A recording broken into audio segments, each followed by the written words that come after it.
Olá a todos e sejam muito bem-vindos de volta para um novo episódio do especial de Halloween de 2022, malta. O meu nome é Joana e hoje venho então falar-vos sobre o Barba Azul.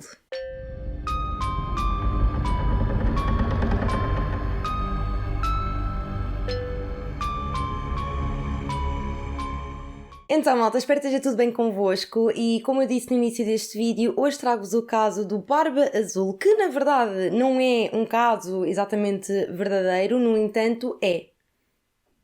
Pronto, é um bocado confuso, eu sei, mas eu já vou explicar. Certamente muitos de vocês devem saber que existe um conto de crianças que é então o conto do Barba Azul e, a sério, este conto, eu não sei porque é que isto é para crianças, porque este conto não devia ser para crianças, que este conto é um bocado agressivo. No entanto, o que se calhar muitas pessoas não sabem é que há quem diga que na verdade este conto de crianças foi inspirado num caso real, mais especificamente num serial killer e, portanto, no vídeo de hoje eu venho falar-vos sobre o conto e venho também falar-vos sobre o caso real que inspirou este conto.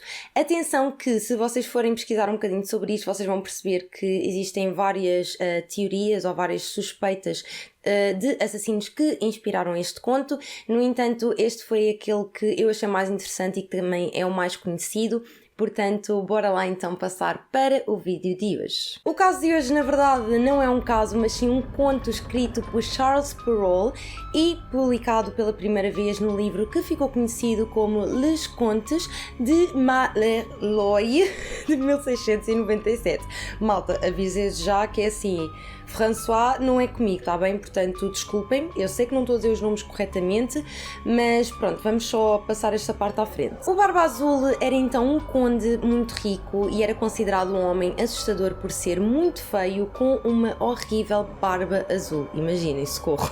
E daí o nome Barba Azul, como é óbvio. E este conde já tinha sido casado cerca de 6 vezes, no entanto, todas as suas mulheres acabavam por desaparecer e ninguém fazia a mínima ideia do que lhes acontecia.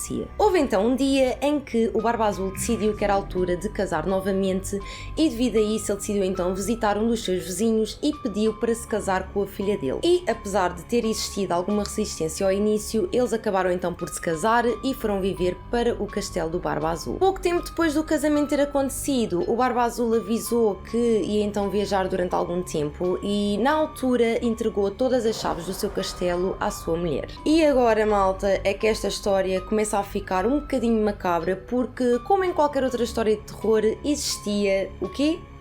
Um quarto secreto. Quarto este que, como já seria de esperar, ele não deixava ninguém lá entrar, inclusivamente a sua mulher. Portanto, toda a gente estava proibida de entrar ali dentro. Escusado será dizer, não é, que a curiosidade era muito grande e o mais interessante no meio desta história toda é que apesar daquele quarto ser super secreto e dele não querer que ninguém lá entrasse, ele na verdade deixou a chave do quarto à sua mulher antes de viajar. E assim que ele foi de viagem, a sua mulher começou a ficar cada vez mais curiosa em relação ao quarto e foi então passado alguns dias após pensar bastante acerca do assunto que ela decidiu então abrir o quarto e espreitar o que é que o seu marido andava a esconder. E foi então neste momento que ela descobriu o grande segredo macabro do seu marido. Assim que ela abriu a porta do quarto, ela reparou que o chão do quarto estava todo manchado de sangue, mas pior que isso, ela encontrou lá os corpos das ex-mulheres do Barba Azul. E como se isso não fosse suficientemente assustador, os corpos das ex-mulheres estavam então pendurados na parede. Claro que naquele momento, não é, ao deparar-se com todo aquele cenário, a senhora ia tendo um chilique, não é? E portanto, ela basicamente trancou a porta do quarto, mas não reparou que tinha sujado a chave com sangue. Assim que o Barba Azul voltou, ele rapidamente percebeu que a sua mulher tinha estado no quarto, que ele tinha dito claramente que ela não podia entrar e o que aconteceu foi que ele ficou realmente muito irritado e naquele momento ele ameaçou-a. Mas ela conseguiu fugir e acabou por se trancar na torre mais alta do castelo com a sua irmã. Ele foi atrás delas com uma espada e tentou derrubar a porta, no entanto, enquanto tudo isso acontecia, chegaram os 2 irmãos delas e assassinaram o Barba Azul para conseguirem proteger as suas irmãs. crianças. A mulher do Barba Azul ficou com toda a sua fortuna e com uma parte do seu dinheiro ela ajudou então a sua irmã a casar-se com a pessoa de quem ela gostava e outra parte ela deu então aos seus irmãos e o resto do dinheiro ela guardou até que mais tarde se casou com um homem que a fez esquecer todo o episódio de terror que ela tinha vivido. E este é então o conto do Barba Azul, malta, e esta história geralmente é classificada como um conto de fadas.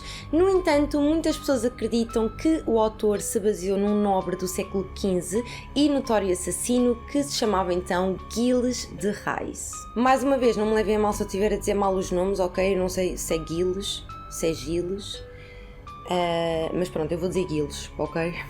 Ok. Apesar de Gilles de Rais não ter assassinado a sua esposa nem de terem sido encontrados corpos na sua propriedade, os crimes pelos quais ele foi condenado envolviam abuso e assassinato brutal de crianças. Ele nasceu então em 1405 e era líder do exército francês e um companheiro de armas de Joana d'Arc e era também membro da casa de Montmorency Laval e então basicamente ele cresceu sob a tutela do seu avô materno e aumentou a sua fortuna com o casamento. Acabou então por conquistar o título de Duque de Bretanha e foi admitido na corte francesa. Entre 1427 a 1435, Gilles foi comandante do exército real e lutou ao lado de Joana d'Arc contra os ingleses durante a Guerra dos 100 Anos, pelo qual foi então nomeado Marechal de França. Após tudo isto, ele criou uma peça de teatro em que ele próprio tinha ajudado na criação mesmo da peça e acabou por esgotar toda a riqueza que tinha. Mais ou menos na mesma época, ele foi também acusado de se envolver com ocultismo e de ter cometido centenas de homicídios, mais especificamente crianças. Os primeiros ataques a crianças ocorreram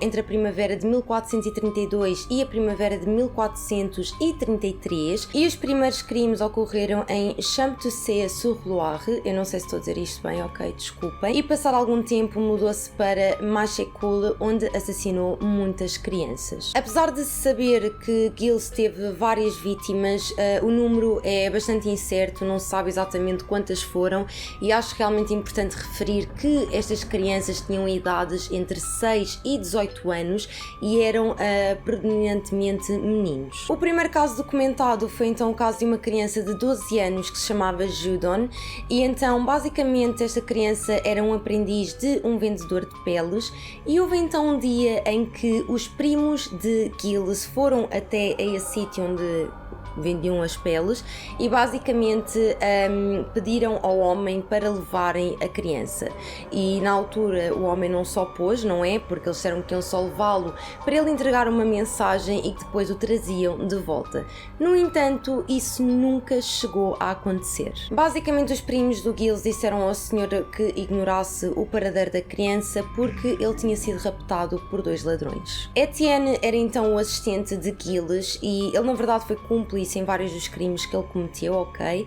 E então basicamente o que ele disse que aconteceu a esta criança foi que os primos do Gilles levaram a criança até lá à casa onde ele vivia e basicamente o Gilles despiu a criança e logo a seguir pendurou-a com cordas num gancho para impedir que ele gritasse e logo a seguir começava então a tocar-se. Depois ele levou esta criança para a cave e foi então aí que ele a assassinou. E portanto, de uma forma bastante geral daquilo que se sabe, geralmente este era o modus operandi do Gilles. No entanto, quando a criança era levada para a cave, ele podia tanto ser assassinada pelo próprio Gilles Rais, ok? Ou então pelo seu primo, ou então por Etienne, que era então o assistente de Gilles. As vítimas geralmente eram mortas por decapitação, corte da garganta, desmembramento ou então pescoço partido. Etienne, para além de ter dito que era bastante comum o Gilles abusar destas crianças antes de as assassinar, ele disse também que muitas das vezes ele abusava das crianças já após elas estarem mortas, portanto estamos a falar de necrofilia. Quando Gilles confessou os seus crimes, ele contou que basicamente após as suas vítimas estarem mortas que ele as beijava e aquelas que tinham os membros e as cabeças mais bonitas que ele gostava de erguê-las para admirá-las, portanto claramente estamos a falar de um homem extremamente doente. E o que eu vou dizer agora é mesmo horrível, ok malta, mas basicamente é só para vocês perceberem quão doente este homem era, tá bem? E então ele muitas das vezes abria as vítimas e gostava de ver os órgãos e era uma coisa que ele admirava imenso, ok?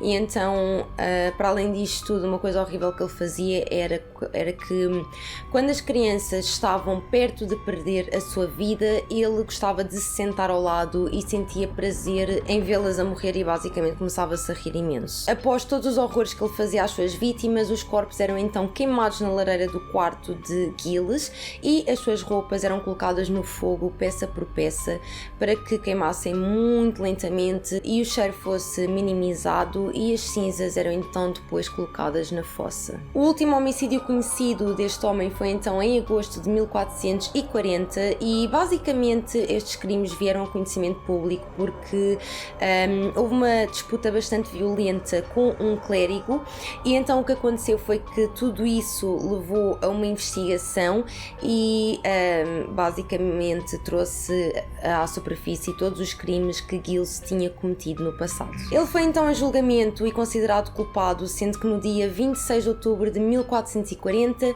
Giles Reis foi então condenado à morte e enforcado em Nantes. Como já vos tinha dito anteriormente, o número de vítimas de Giles Reis não é conhecido, não é? E faz sentido porque a maioria dos corpos foram queimados.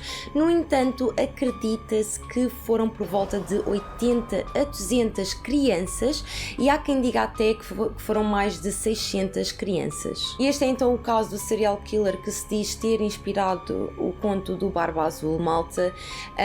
Como é óbvio, existem muitas diferenças de um caso para o outro, no entanto também existem muitas semelhanças, como por exemplo os ganchos, os corpos estarem pendurados. Portanto, percebo o porquê de se desconfiar que este serial killer tenha de certa forma inspirado o conto do Barba Azul, mas é realmente um caso muito triste e eu confesso que eu não conhecia todo este serial killer. E pronto, achei realmente interessante partilhar convosco não apenas o conto, como também a história verdadeira que o inspirou. E chegámos então ao fim de mais um episódio do especial de Halloween, malta. Espero muito que vocês tenham gostado. Um grande beijinho para vocês e vejo-vos então aqui amanhã para um novo episódio do especial de Halloween. Beijinhos!